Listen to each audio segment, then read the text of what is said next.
to. You know, in Isaiah 42, verse 9, God says, "See, the former things have taken place, and new things I declare." In chapter 43, verse 19, he says, "See, I am doing a new thing." And you know what? God is always on the move. God is always doing new things.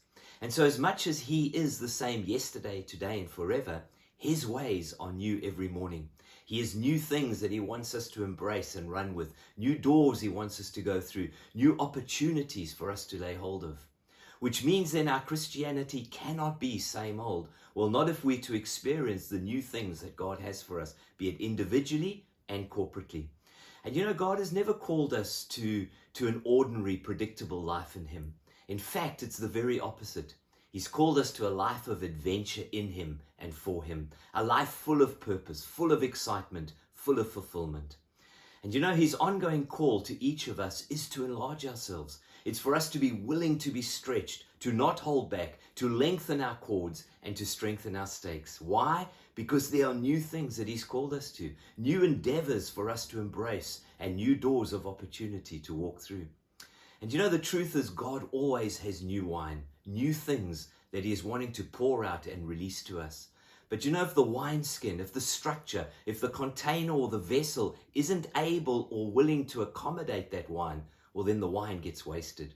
And that's what Jesus says in Luke chapter 5, verse 37, when he says, "And no one pours new wine into old wineskins. Otherwise, the new wine will burst the skins, the wine will run out, and the wineskins will be ruined. No, new wine must be poured into new wineskins." And you know, God is pouring out new wine, which means this year is going to be a year of new things, of new ways of doing things.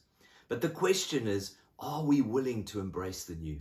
Are we open to the new things that God is doing or wanting to do?